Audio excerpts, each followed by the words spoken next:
I'll take this spacious room.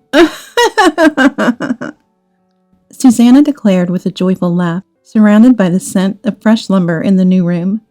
I paused from unpacking. She wants this room? What on earth is Susanna talking about? I'm taking the corner room over here. When even Clayton starts saying things like that, I became completely lost. Cross me, and you're on your own with caregiving. Clayton declared, smirking and laughing mockingly at me. But my mind was still in turmoil. Wait, whose house are we talking about? Feeling out of sync with Clayton and his wife, I asked that question. Huh? The two of them looked bewildered, and I finally understood the situation. I see. That's what this is about. This could be a good opportunity to teach Clayton and his wife, who have been taking advantage of me for so long, a lesson. I must not miss this chance. I was the only one feeling a fighting spirit. My name is Mary. I'm turning 65 this year. My husband passed away from pancreatic cancer 5 years ago. By the time the cancer was discovered, it was too late, and he passed away a few months later. The suddenness of it all left me unable to keep up emotionally, and for a while, I lived like a shell of a person, merely eating, going to the bathroom, and showering to end each day. Lately, my legs have been getting weaker, and living alone has become a bit of a struggle. It was my eldest son, Clayton, who breathed life into my wilted existence. That year, Clayton was going to get married to my daughter-in-law, Susanna, and, "We want to live with you," he said to me. I was surprised when Clayton suddenly brought up the idea of living together. Until now, Clayton had been living in a company house provided by the local bank he works for. I thought it was natural for two people to set up a new home when they got married. But contrary to my expectations, Clayton and his wife wanted to live with me. I had not yet met Susanna and didn't know what kind of person she was. But for me, who had lost the love of my life and felt a hole in my heart, Clayton's offer to live together felt like a consolation from God. "Of course, we'll contribute financially to the household." "Oh, I'm fine with it." Seeing me nod without hesitation, Clayton smiled contentedly. "Got it. Then I'll bring Susanna over next week. Looking forward to it." With those words, Clayton left. Clayton could be a bit rough around the edges, but I figured it was just a rebellious phase in front of his own parent. To me, he was still my dear child. I felt as though my lonely life had suddenly brightened up. A week later, as promised, Clayton and his wife came to our house. Excuse us for intruding. Despite it being our first meeting, I was surprised by Susanna's loud footsteps as she entered. She was supposed to be 30, the same age as Clayton, but she wore a skirt shorter than knee-length and had pink dyed hair. Her nails were also very flashy. "Nice to meet you. You're Susanna, right?" "Yeah, that's me. But what's with this house? It's kind of old and cramped." I was taken aback when, upon entering, she immediately started criticizing my house without proper greetings. "Right, but it's better than nothing, so just bear with it." Yeah. "We want to live with you." Clayton, too, had changed completely from when he said a week ago, and his casual manner of speaking now had me utterly confused. However, since we were going to start living together with Clayton and his wife, I didn't want to start off on the wrong foot, so I had them sit down and serve them coffee. "Do you work, Susanna?" "Work? As if I'd bother with something that troublesome." "I see. So, Mary, do you work?" "No, I'm a housewife." "Wow, so you're living off your late husband's pension? Must be nice." "Living the easy life, aren't you?" Despite being in the same position as a housewife. Must be nice. I couldn't believe Susanna was mocking me with a sarcastic tone. I do receive a widow's pension, but that's the extent of my income. Far from living a luxurious life, I'm barely managing to get by every day. The idea of living an easy life is nothing but a distant dream. Anyway, Susanna, how about we divide up the household chores? Since we're both housewives, maybe we can split them evenly. I wanted to change the subject, so I suggested this to Susanna. Living together means supporting each other in our daily lives. I assumed that since Clayton would be working and contributing financially, Susanna would help with the household chores. However, Susanna clearly frowned at my suggestion. What? Share chores? No way. Mary, you should do all of that. I don't know anything about this house. Besides, I'm busy hanging out with friends. Susanna bluntly stated this, her sharp gaze as if pushing all responsibilities onto me. Then, could you help out whenever you can, please? Unable to make a strong request to Susanna, whom I'd just met today, the conversation about household chores ended with me resigning to take on the tasks. Susanna smiled smugly, as if she had won. I was disheartened, dreading the upcoming life with them. The cohabitation with the three of us was far from the life I had envisioned with my daughter-in-law. First, Clayton, "I'm busy with work," would say, and not come home until late at night. Susanna, true to her initial declaration, did not do any household chores. I thought she could at least manage to take out the trash, but she seemed to have trouble waking up in the morning and couldn't manage to get it out on time. I reluctantly ended up doing all the household chores for the three of us. Before moving in together, I felt saved, thinking that the loneliness of not having my husband around would be filled, but I regretted it, thinking that being alone might have been easier. Susanna not only avoided household chores, but also spent her days hanging out outside. Given their flashy appearance, I had suspected they might be troublemakers, but to think they were out causing mischief every day, that was indeed a good position? Not at all. Whenever Susanna came home, she always carried shopping bags from well-known brands. It's a brand that sells only top-quality products, far beyond what I could afford on my pension. "How did you manage to buy these?" I asked her. "With my allowance, obviously." She scoffed. However, I knew Clayton's salary wasn't high enough to afford multiple high-end brands so frequently. If she had saved her allowance to buy them, I could understand, but buying brand-name items almost every day didn't leave room for saving. I wondered where she could be getting so much money. And there was another unexpected event for me. It was that Clayton wasn't contributing financially to the household. About a month after we started living together, I checked with the bank, thinking Clayton might have transferred money from his salary account to our household account by now, but there was no money from Clayton. Before we started living together, Clayton had said, "I'll contribute financially to the household." I remember him saying something along those lines. Well, it's only the first month. Maybe he's just late or forgot. With that thought, I didn't dwell on it and went home. But as 2 months, then 3 months passed, Clayton still hadn't contributed financially.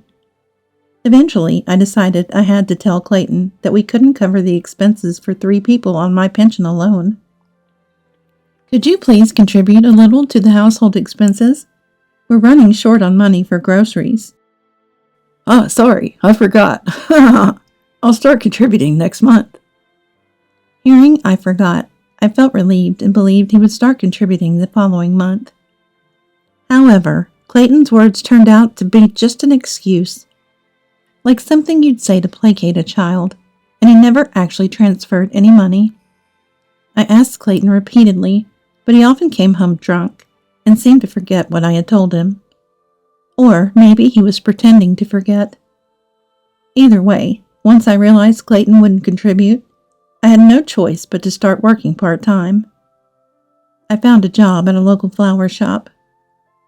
Working again, after a long time, was enjoyable, but the long hours were tough on my body, now over 60 years old. Despite the pressure of having to earn enough for 3 people weighing heavily on me, I pushed through.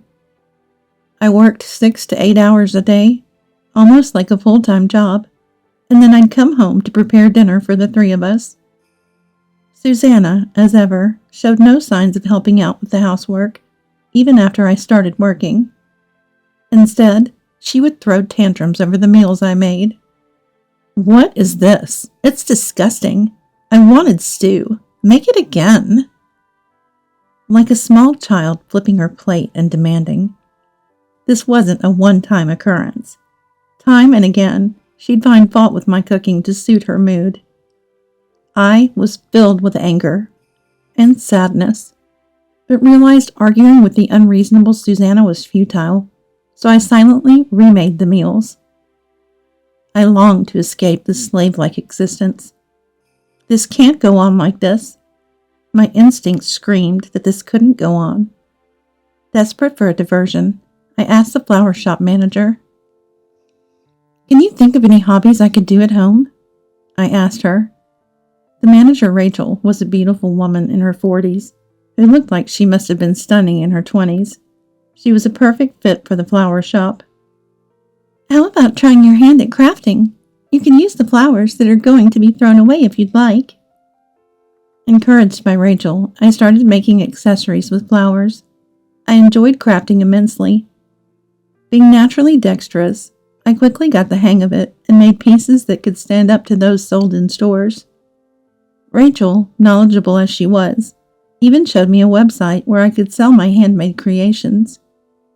I listed my accessories on the sales website as a mere hobby. But within a week, orders started rolling in, and I began earning an income from my crafts. Delighted by the joy of earning from my hobby, I devoted all my free time to making more accessories. Seeing my dedication, Susanna mocked. "Huh, what's this job? People actually buy this stuff?" But I paid her no mind, perhaps finding it uninteresting when I don't respond. "You know, Mary, you're like a useless old person, a burden on society." She resorted to making harassing comments, yet I chose not to react even to that. No matter what Susanna said, I was no longer afraid. After 5 years of making accessories, I turned 65. Recently, I bought a house nearby. I loved the old house I was living in because of the memories with my husband, but it was an old house and had started to show its age in many places. So I was satisfied with purchasing a new home. Just as I was contemplating living there with Clayton and his wife, Susanna peeked over my shoulder at the floor plan I was holding. "Wow, is this a new house? What, are we moving?" Susanna exclaimed with an excitement I had never heard from her before. I always found looking at floor plans enjoyable, but I never expected Susanna's mood to lift this much. Seeing her usually angry face light up. "Yes, that's right." "Wow, that's amazing. It's so spacious." Susanna was utterly engrossed in the floor plan, forgetting herself. It took me 5 years of living together to see this childlike side of her for the first time. The following days were busy with buying new furniture for the house and packing up for the move. Clayton and Susanna continued their usual routine, paying no mind to the bustling preparations. On the moving day, I had asked acquaintances to help with the large items, so I left the house with just a suitcase. "The new house is spacious, huh?" "It is. I saw the floor plan." Clayton and his wife seemed excited to see the new place, both of them more animated than usual. I brought Clayton and his wife to the new house. The stylish black exterior walls and wooden door, along with the spacious garden. "Wow! Wow!" made them both exclaim. The garden was a particular detail I insisted on for my love of gardening. Entering the house, the expansive rooms filled me with satisfaction. Choosing a single-story home and having handrails installed was the right decision, considering my weak legs. "Incredible! It's so spacious and beautiful." "Better than I expected." As they explored the house with a sense of ownership, Lighting up with excitement, I began to unpack. From this moment on, I began to feel a sense of discomfort. Eventually, after taking a look around the room, the two of them came back to where I was. "I'm taking this big room," Susanna exclaimed joyfully in the new room filled with the scent of fresh lumber. I stopped what I was doing, puzzled. She's taking this room? What on earth is Susanna talking about? "I'm claiming the corner room." When even Clayton joined in, I became utterly confused. "Better not to argue, or no caregiving for you," Clayton declared, smirking and laughing mockingly at me. But my mind was still in turmoil. Wait, whose house are we talking about? Feeling out of sync with Clayton and his wife, I asked that question. "Huh?" Their bewildered expressions finally made me realize the situation. I see. That's what this is about. This could be a good opportunity to teach Clayton and his wife, who have been taking advantage of me for so long, a lesson. I must not miss this chance. I felt a surge of determination. This house? I bought it for myself. I explained to Clayton and his wife, standing frozen in front of me, why I bought the house.